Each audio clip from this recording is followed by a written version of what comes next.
after Congress decides to go solo in the upcoming BMC elections, UBT Sena has taken a jibe at the Congress party. Remember, the Congress party has decided that they will be going solo as far as the upcoming BMC elections are concerned, and their ally, as far as Maha Vikas Aghadi is concerned, UBT Sena has taken a jibe at them. Have a look at what the leader said.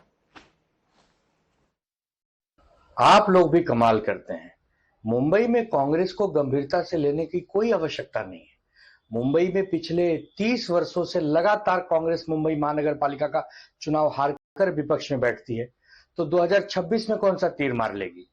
Congress party Mumbai में उसी प्रकार है जैसे कोई tourist होता है, पर्यटक होता है। आइए, घूमिए, फिरिए, होर्डिंग लगाइए, बैनर लगाइए, प्रचार करिए और चुनाव हार के अपने घर बैठिए। इस बार भी 16 जनवरी 2026 को हम ही जीतेंगे। All right, so ahead of the crucial BMC election, this is a big setback for Maha Vikas Aghadi. As far as National Congress, Shiv Sena, UBT and NCP-SP are concerned, they've only won 28, 9 and 7 seats out of 288 seats. And BJP has become the single largest party as far as the local body elections are concerned. However, the opposition parties have blamed it once again on the Election Commission of India and the EVMs.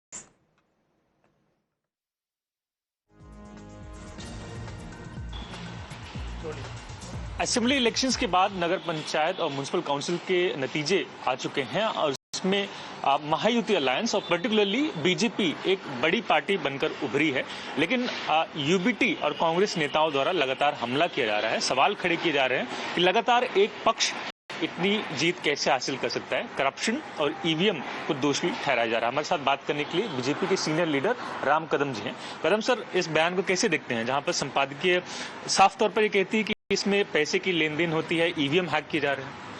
देखिए, श्रीमान उद्धव ठाकरे जी और उनके पुत्र Aditya Thackeray ji air condition बंगले के बाहर कभी निकलते हुए देखा आपने? ये पूरे चुनाव में उन्होंने एक भी प्रचार सभा नहीं की, एक भी प्रचार की रैली नहीं की।